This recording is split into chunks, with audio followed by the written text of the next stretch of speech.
Hello everyone, Konark investment में आपका स्वागत है। आज हम जानेंगे बेस्ट म्यूचुअल फंड जो हम शॉर्ट टर्म के लिए इन्वेस्टमेंट कर सकते हैं। अभी जनरली जितने भी मैंने आपको फंड्स बताए हैं, इक्विटी फंड्स या गोल्ड फंड या सिल्वर फंड, वो सब क्या होता है, लॉन्ग टर्म के लिए इन्वेस्टमेंट होता है। अगर किसी को 2 महीने, 1 महीने, 3 महीने, 6 मंथ के लिए इन्वेस्टमेंट करना हो तो किस तरीके के स्कीम में इन्वेस्टमेंट करें तो बेटर रहेगा।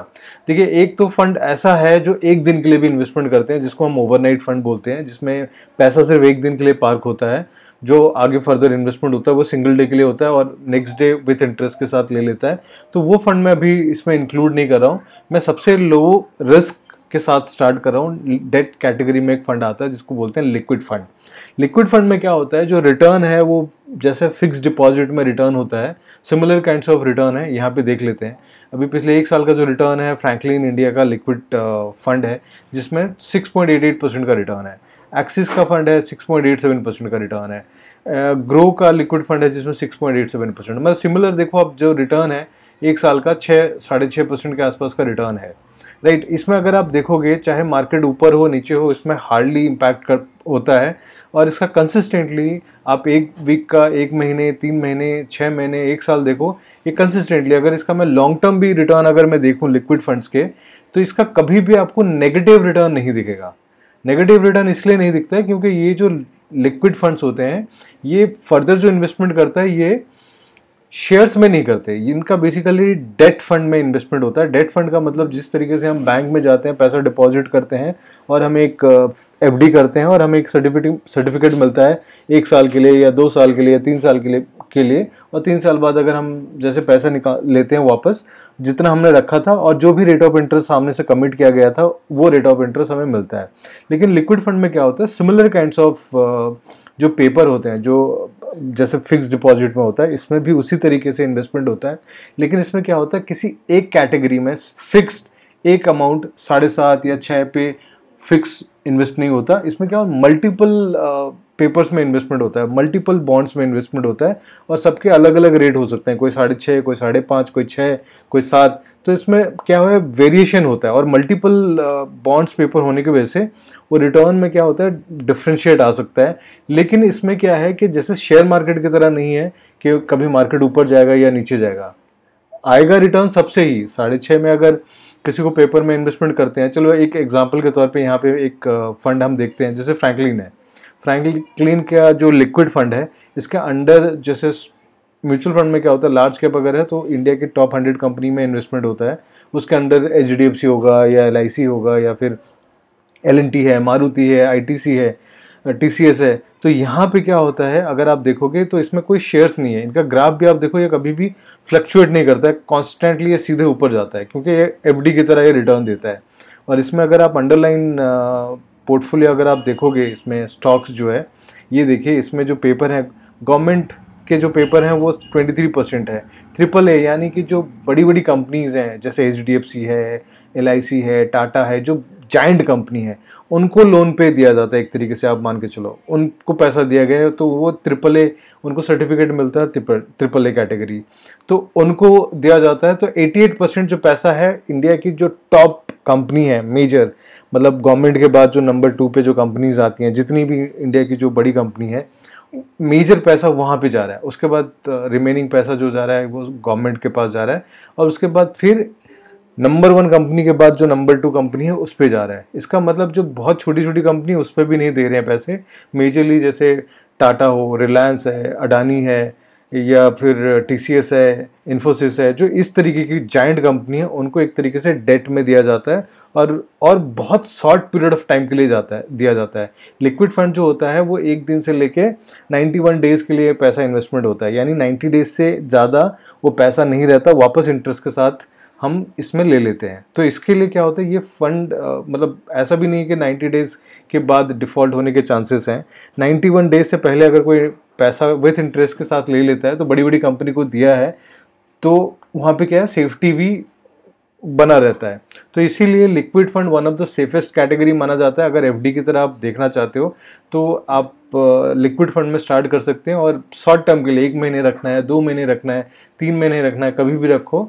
और वापस अगर आपको रिटर्न रिडीम करना है, आप कभी भी रिडीम कर सकते हो विथ सेम जो भी आपको 7 दिन का जो भी रिटर्न मिला होगा, 10 दिन का जो भी रिटर्न मिला होगा, उस इंटरेस्ट के साथ आप रिटर्न विड्रॉ कर सकते हैं। तो ये पहला कैटेगरी लिक्विड फंड है। दूसरे नंबर पे जो है वो है money market fund. Liquid fund में क्या होता है, जो पैसा लेंड किया जाता है वो है 1 दिन से लेकर 90 डेज। मनी मार्केट क्या है, वो ही लेंड किया जाता है सिमिलर काइंड्स ऑफ स्टाइल पे, लेकिन क्या है यहाँ पे थोड़ा सा टेन्योर बढ़ा दिया जाता है कि हम जो 90 डेज से पहले ले लेते थे, यहाँ पे थोड़ा सा उसको टेन्योर बढ़ा देते हैं ताकि इसका जो रिटर्न है वो बेटर हो सके। अगर 1 साल का इसका रिटर्न देखो, वहाँ पे 6.5-7% से ज़्यादा किसी का नहीं था। यहाँ पे आप अगर देखोगे 7.5% के आसपास बढ़ जाता है। रिटर्न बढ़ने का रीज़न यही है क्योंकि जो पैसे हमने जैसे अडानी को दिया है या अंबानी को दिया है या टाटा को दिया है, किसी को भी ये म्यूचुअल फंड ने अगर पैसा दिया है, जो बॉन्ड्स पे दिया है, वो टेन्योर थोड़ा सा बढ़ता है तो इंटरेस्ट भी बढ़ता है, क्योंकि टाइमिंग बढ़ गया, रिस्क बढ़ गई, तो इसीलिए वहाँ पे इंटरेस्ट जो रिटर्न विथ जितना पैसा दिया है विथ इंटरेस्ट के साथ जब वापस लेंगे तो थोड़ा बढ़ा के लेंगे, राइट। तो यहाँ पे इंटरेस्ट अगर आप देखो लिक्विड से थोड़ा सा बेटर है। अगर आप 1 साल का टेन्योर है कि आप 1 साल मोर देन 3 मंथ से ज़्यादा अगर आप देख रहे हो तो मनी मार्केट में आप पैसा लगा सकते हो। तो ये भी one of the safest category है। इसका भी अगर मैं आपको ग्राफ दिखाऊंगा यहाँ पे, अगर हम इसका पूरा कंप्लीट कोई भी एक फ़ंड ले लेते हैं, चलिए यहाँ पे टाटा का मनी मार्केट फ़ंड है, और टाटा का अगर हम इसका यहाँ पे आप ग्राफ अगर देखोगे कॉन्स्टेंटली, ये वैसा नहीं है स्टॉक मार्केट की तरह बहुत ज़्यादा फ्लक्चुएट होगा, कॉन्स्टेंटली ये अपर ट्रेंड में ही चलता है, राइट। और इसके अंदर भी अगर आप इसका एसेट एलोकेशन अगर देखेंगे कि किस किस को ज़्यादातर पैसे कहाँ कहाँ पे इन्वेस्टमेंट होता है इसका, मेजरली ट्रिपल ए कंपनी, मतलब जो गवर्नमेंट, इवन गवर्नमेंट को भी, ये सॉवरेन जो है गवर्नमेंट को भी पैसा दिया जाता है ताकि रोड कंस्ट्रक्शन ये सारी चीज़ें हो। गवर्नमेंट भी म्यूचुअल फंड से बाकी सबसे लोगों से पैसा लेता है ताकि उसको वापस 7% 6% में वापस करें विथ इंटरेस्ट, और उस पैसे को वो अपना जो भी अपनी रिक्वायरमेंट है गवर्नमेंट की वो पूरा करें और वापस विथ इंटरेस्ट के साथ दे दें। और यहाँ पे गवर्नमेंट के बाद जो ट्रिपल ए कंपनी होती हैं वो one of the safest category मानी जाती है गवर्नमेंट के बाद, फिर उसके बाद अदर कैटेगरी आ गई। तो मेजर पैसा जो है 88 और 15 अगर देखा जाए तो 100% गवर्नमेंट और इंडिया की जो टॉप बड़ी कंपनी है उनको ही क्रेडिट में दिया जा रहा है, पैसा दिया जा रहा है, और मैक्सिमम 90 डेज से पहले पहले उसको ले लिया जा रहा है, मतलब 365 डेज से पहले पहले ले लिया जा रहा है। तो ये मनी मार्केट फंड हो गया। उसके बाद आता है लो ड्यूरेशन। लो ड्यूरेशन क्या होता है कि इसमें जो हमने अभी मनी मार्केट देखा 1 साल, लो ड्यूरेशन में क्या होता है ये 6 मंथ से 12 मंथ का होता है। तो इसमें बहुत कम दिनों के लिए पैसे नहीं देते, मिनिमम 6 मंथ से लेके 1 ईयर के लिए देते हैं। तो ये सिमिलर इसका भी अगर हम रिटर्न देखें 1 साल का, इसका भी देखो 9% के आसपास है, 9% 8% है, क्योंकि इसमें जो पहले पैसा दे रहे हैं 6 मंथ से पहले पहले हम पैसा ले नहीं रहे हैं। मैक्सिमम वो पैसा 6 महीने साल भर के लिए पैसा अगर किसी को देंगे तो मिनिमम 6 महीने और साल भर के लिए पैसे दे रहे हैं। तो वहाँ पे क्या होता है, इंटरेस्ट बढ़ गया। तो इसका अगर आप रिटर्न देखोगे सिमिलर काइंड्स ऑफ रिटर्न है, मनी मार्केट से बेटर है। तो ये जो प्रोडक्ट्स मैं आपको बता रहा हूँ, जैसे कि ये पहला हमारा लिक्विड था, लिक्विड बिल्कुल ही जिनको 90 दिन के अंदर अंदर पैसा पार करना है कि 90 दिन के बाद मुझे पैसा वापस लेना है, या 90 दिन से लेके 3 महीने 6 महीने के अंदर अंदर किसी को अगर पैसा रखना है और उसके अंदर अगर उनको पैसा निकालना है, देन लिक्विड फंड। और 1 साल के अंदर अंदर अगर किसी को पैसा रखना है तो देन मनी मार्केट। और अगर कोई 6 मंथ मिनिमम 6 महीने से पहले ना निकालें, कम से कम 6 महीने से लेके साल भर तक अगर कोई पैसा रखना चाहता है, then low duration fund.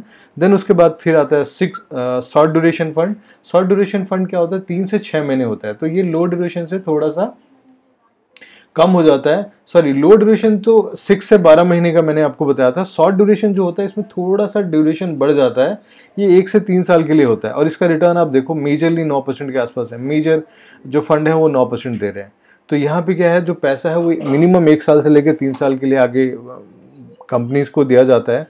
But आप कभी भी आप अगर चाहें तो इसको 3 महीने बाद भी निकाल सकते हैं। ऐसा नहीं है, जो भी मैं प्रोडक्ट आपको बता रहा हूँ जैसे लिक्विड है, ऐसा नहीं कि आपको 90 दिन बाद ही मिलेगा। आप इसको 1 दिन बाद भी निकाल सकते हैं, 5 दिन बाद भी, 1 महीने के बाद भी, कभी भी चाहे निकाल सकते हैं। इन्वेस्टर को लिए कभी भी कोई रिस्ट्रिक्शन नहीं है। जितने भी फंड हैं, चाहे वो लिक्विड हो, चाहे वो मनी मार्केट हो, चाहे वो लो ड्यूरेशन हो, या फिर आपका ये शॉर्ट ड्यूरेशन हो, इसमें आप पैसे कभी भी निकाल सकते हैं। लेकिन जो म्यूचुअल फंड हाउस है उसका जो पैसा आगे लेंड करने का टेन्योर है वो होता है टेन्योर जैसे जैसे जिनका मैं बता रहा हूँ। शॉर्ट ड्यूरेशन का 1 से 3 साल के लिए होता है। लेकिन क्या करते हैं वो कुछ पैसे अपने पास भी रखते हैं ताकि अगर कल को कोई पैसे निकालने रिडम्पशन करे तो वो उसको पैसे दे भी सके।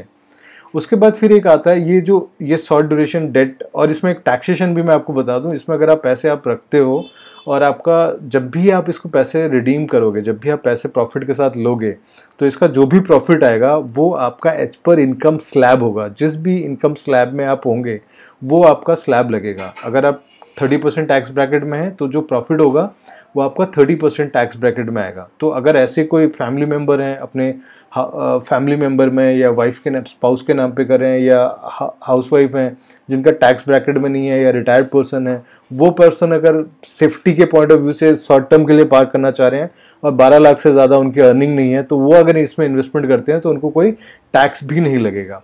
तो ये जो 4 फंड मैंने बताए ये डेट कैटेगरी में आता है। देन उसके बाद फिर एक और सेफर कैटेगरी है जिसको आर्बिट्राज बोलते हैं। आर्बिट्राज में क्या होता है कि ये डेट नहीं है, यहाँ पे पैसे किसी को लेंड नहीं किया जा रहा है। यहाँ पे अल्टीमेटली क्या होता है, जो फ्यूचर मार्केट और कैश मार्केट में जो डिफरेंस होता है प्राइसिंग में, वो प्राइसिंग को ट्रेड किया जाता है। और इसका भी अगर मैं आपको रिटर्न दिखाऊं तो ये सिमिलर जैसे लिक्विड फंड था उसकी तरह रिटर्न है। और इसका अगर मैं आपको रिटर्न दिखाऊंगा, इसका अगर हम रिटर्न देखेंगे तो ये भी कंसिस्टेंटली, इसके भी रिटर्न आप देखो ये कंसिस्टेंटली है। लिक्विड से थोड़ा वॉलीटाइल है, लेकिन वैसा नहीं है जैसे स्टॉक मार्केट की तरह एकदम से ऊपर अप डाउन होता रहे, वैसा नहीं है। ये कंसिस्टेंटली एक अपर ट्रेंड में चलता है। तो लेकिन इसमें प्लस पॉइंट ये है, अगर आप इसमें इन्वेस्टमेंट करते हैं आर्बिट्राज फंड्स में, ये भी जनरली एडवाइजेबल है कि आप 6 मंथ से 1 साल के लिए अगर पैसा इन्वेस्टमेंट करना चाहते हैं और आप अगर चाहते हैं कि इसका टैक्सेशन इक्विटी टैक्सेशन हो, तो आप इसमें इन्वेस्टमेंट कर सकते हैं। और इसमें चाहे आप रिटायर्ड हो, आप किसी भी कैटेगरी में हो, अगर आपने इसमें इन्वेस्टमेंट किया 1 साल से पहले, अगर आप इसमें रिडीम करते हैं तो 20% लगता है शॉर्ट टर्म कैपिटल गेन, और 1 साल बाद अगर आप इसमें पैसा रिडीम करते हैं तो इसमें 12.5% लगता है। तो जिन लोगों ने इसमें इन्वेस्टमेंट किया था डेट में, उसमें क्या था, इनकम स्लैब है 30%, अगर किसी का टैक्स ब्रैकेट है तो 30% लगेगा। लेकिन यहाँ पे प्लस पॉइंट क्या है कि अगर 1 साल बाद कोई निकालता है तो 12.5% है, इसकी टैक्सेशन इक्विटी होगी। और सेफ्टी लिक्विड फंड की तरह ही आप देख सकते हैं, सिमिलर काइंड्स ऑफ रिटर्न मिलेगा। और उसके बाद और अगर हम थोड़ा सा कंजर्वेटिव शॉर्ट टर्म के लिए देखें, एक कंजर्वेटिव हाइब्रिड फंड है।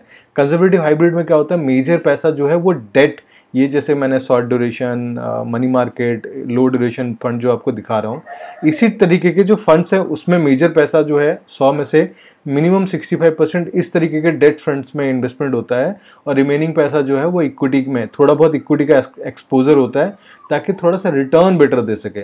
और इसका 1 साल का रिटर्न अगर आप देखो 9% 8%, जबकि मार्केट ने भी पिछले 1 साल में बहुत अच्छा रिटर्न नहीं दिया, स्टिल इस फंड ने बेटर दिया है।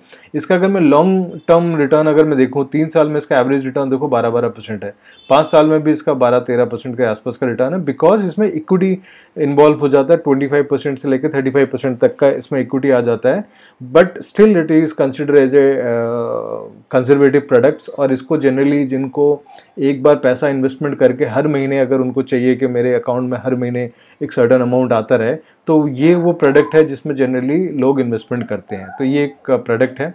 और फाइनली एक लास्ट प्रोडक्ट है जिसको आप शॉर्ट टर्म के लिए इन्वेस्टमेंट करना चाहते हैं 1 साल 2 साल के अंदर अंदर, तो इक्विटी सेविंग्स में कर सकते हैं। इक्विटी सेविंग्स का रिटर्न अगर देखें पिछले 1 साल में 10-8 मतलब सिमिलर 10-12% के आसपास है। और 3 साल का इसका भी अगर रिटर्न देखूं 12-13% के आसपास है। ये इक्विटी की तरह रिटर्न देता है। और इसमें प्लस पॉइंट क्या है मैं आपको बताता हूँ। इक्विटी सेविंग्स में क्या होता है कि आप जो भी पैसा इन्वेस्टमेंट करते हैं इसमें मैक्सिमम 50% तक इक्विटी में पैसा जाता है। 10 से 50% तक इसमें इक्विटी में पैसा लगेगा। 50% से ज़्यादा इक्विटी में पैसा लगाते ही नहीं है। इक्विटी मतलब शेयर मार्केट जो स्टॉक्स है उसमें 50% से ज़्यादा पैसा जाता ही नहीं है। और रिमेनिंग जो पैसा है 50% अगर उसमें लग गया, जो रिमेनिंग पैसा है वो ऐसे डेट फंड्स जो मनी मार्केट है, लो ड्यूरेशन है, इसके अंडर जो पेपर्स आते हैं इनमें पैसा इन्वेस्टमेंट होता है। और कुछ थोड़ा बहुत पैसा आर्बिट्राज में भी रख देते हैं ताकि वहाँ से भी सेफर रिटर्न आए। तो ये जो ऐसा प्रोडक्ट है ये क्या है, combination of arbitrage, combination of debt and equity, ये तीनों को मिला के इसको ये प्रोडक्ट बनता है। और इक्विटी इसमें 50% से ज़्यादा जाते नहीं है। और इसमें भी मेजर जो फंड होते हैं, major fund more than 90% fund जो होते हैं उनका टैक्सेशन इक्विटी होता है। 90% का मेजर 99% जो फंड्स होते हैं उनका टैक्सेशन इक्विटी होता है। ये जो मैंने आपको 3 फंड बताया, पर ये एक आर्बिट्राज है, इक्विटी सेविंग्स है, और कंजर्वेटिव हाइब्रिड में भी एक बार देखना पड़ेगा, किसी किसी फंड हाउस में इक्विटी टैक्सेशन होता है अदरवाइज मेजरली इसमें भी डेट टैक्सेशन होता है, तो डेट टैक्सेशन के अकॉर्डिंग आप इसको इधर रख दीजिए। बाकी सिर्फ लास्ट के 2 फंड हैं, जैसे आर्बिट्राज है इक्विटी सेविंग्स है शॉर्ट टर्म के लिए, और इक्विटी टैक्सेशन के लिए ये 2 फंड आप देख सकते हैं। और अगर डेट में आप देख रहे हैं, बिल्कुल सेफ प्रोडक्ट देख रहे हैं, then liquid, money market, then low duration and short duration, ये जो 3-4 प्रोडक्ट हैं इसमें आप कर सकते हैं। वैसे हमारा वेबसाइट भी है, we are mutual fund distributors, आप हमें कनेक्ट कर सकते हैं एंड कॉन्टैक्ट अस में जाके अपना डिटेल्स शेयर कीजिए, हमारी टीम जो है वो आपको कनेक्ट कर लेगी, आपको इन म्यूचुअल फंड से रिलेटेड जो भी एडवाइस है दे विल एडवाइस। आप हमारे फेसबुक में भी हमें कनेक्ट कर सकते हैं, यूट्यूब में we are also available, Twitter में हम अवेलेबल हैं, इंस्टाग्राम पे हम अवेलेबल हैं, तो आप हमें कांटेक्ट कर सकते हैं। और हमारी जो वीडियोज़ हैं वहाँ पे वेरियस प्लेटफॉर्म्स पे भी अवेलेबल हैं, वहाँ से देख सकते हैं। और अगर कुछ क्वेरी होती है तो आप हमें अप्रोच कीजिए, हमारी टीम आपको कांटेक्ट करेगी। Thank you for watching this video.